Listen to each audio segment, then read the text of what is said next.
په یوه لرې پورته کلیواله سیمه کې چې د تورو غرونو او د شنو وادو ترمنځ پروت و، هلته کې یو سړی ژوند کوو. رحیم یو زړور او ډېر سخت زړه انسان و، خو د خپلې کورنۍ لپاره یې زړه نرم و. د هغه ښځه او 2 ماشومان او د یوې بوډۍ مور سره د سختۍ لوږې غربت سره ژوند کوو. یوه ورځ رحیم پرېکړه وکړه چې د سمندر په خطرناک سفر وځي تر څو د خپلې کورنۍ لپاره روزي وګټي. کلیوالو هغه ته خبرداري ورکړه، رحیمه سمندر د مرګ کور دی، هلته طوفانونه دي، لوی کبان دي او عجیب مخلوقات دي چې هیڅ څوک یې نه دي لیدلي. رحیم چې د خپلو ماشومانو د خندا او د خپلې مېرمنې د آرام ژوند خوبونه لیدل، هغه ویل زما کورنۍ به نورو لږه نه کړي، زه به د سمندر له خزانو سره کور ته راستون شم.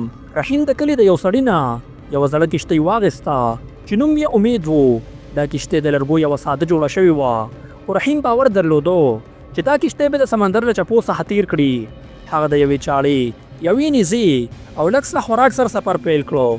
د سفر په 4مه ورځ اسمان تک تور شو، وریځو د لمر رڼا ونیوله او سمندر د غوسې په لوی چفو بدل شو. رحیم د کښتۍ بادبان ټینګ کړو، خو طوفان دومره زورور و چې د کښتۍ یو خوا یې ماته کړه. د شپې په تیاره کې یوه لویه چفه راغله او کښتۍ د یو لوی ډبرې سره وجنګوله. رحیم د سمندر په یخو اوبو کې وغورځېدو او د هغه سترګې د مرګ په خوب وتړلې شوې. کله چې یې سترګې پرانستلې، د یوې عجیبې جزیرې په شګو پروت و.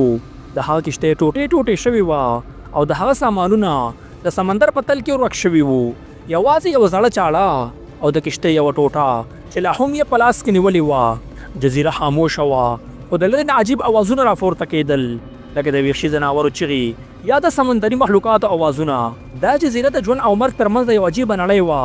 د ورځې په رڼا کې شنې ونې او د میوو بوټي ښکلي ښکارېدل، خو د شپې په تیاره کې ډېر زیات خطر و. رحیم د کب نیولو لپاره د لرګو یوه نیزه جوړه کړه او د میوو په لټون به د جزیرې په تل کې ګرځېدو. کله چې هغه د یو سیند په غاړه ولاړ و، یو لوی کب را څرګند شو. د دې کب سترګې د اور په شان ځلېدې، د هغه خوله دومره لویه وه چې روح انسان پکې راتلی شو. رحیم له هغه سره په زړورتیا وجنګېدو او د خپلې نیزې سره یې پې ګزار وکړو، خو کب دومره زورور و چې نیزه یې ماته کړه. اخر کې رحیم د خپلې چاړې سره کب ووجو، خو د دې جګړې په نتیجه کې د رحیم خپه هم زخمی شوه. رحیم د جزیرې په غار کې پناه واخیسته چې د طوفانونو او وحشي مخلوقاتو نه ساتنه کوله. هلته یې د خپلې کورنۍ خوبونه لیدل، د هغه ښځه او د هغه ماشومان او د خپلې مور دعاګانې د یادونو بې زړه ژوندی ساتلي وو. د کلونو په تېرېدو سره رحیم د جزیرې رازونه کشف کړل. یوه ورځ هغه یو خطرناک کور ته لاړو چې د سمندري جناتو مخلوقاتو وو. یوه لویه مجسمه، نیم سړی نیم کب. د مجسمې ترڅنګ یو عجیب صندوق و چې په پښتو کې پرې لیکل شوي وو، هغه څوک چې زما خزانه خلاصوي د سمندر غضب به پرې سر کېږي. رحیم چې د خپلې کورنۍ د ژوند بدلولو خوبونه لیدل، هغه پرېکړه وکړه چې صندوق خلاص کړي. کله چې صندوق خلاص کړو، یو تور لوګي شروع شو، ځمکه وخوځېده. د سمندر نه یو لوی مخلوق را څرګند شو، یو سمندري اژدها چې د هغه بدن د پولادو په شان و او سترګې د اور په شان ځلېدې. رحیم د خپلې چاړې سره د اژدها سره وجنګېدو، خو اژدها دومره زوروره وه چې رحیم د غار په دیوال یې ووهو. په وروستو شېبو کې رحیم له یوه نیزه په لاس ورغله چې د سمندري جناتو په توګه جوړه شوې وه. د هغه زړه د امید نه ډک شو او هغه په اژدها ګزار وکړو. اژدها یې ووجله او د اژدها مرګ د سمندر غضب راوپاروه. سمندر په غوسه شو او هر ورځ به نوې طوفانونه راتلل. رحیم پوهه شو چې اوس باید کور ته راستون شي، که نه نو د سمندر غضب به جون واخلي. رحیم د جزیرې د لرګو نه او د زړې کښتۍ له پاتې شیانو نه یوه نوې کښتۍ جوړه کړه. هغه د جزیرې نه یوه خزانه راواخیسته او یو سمندري نقش چې د کور لارې ښودله. هغه د سمندر په لور روان شو.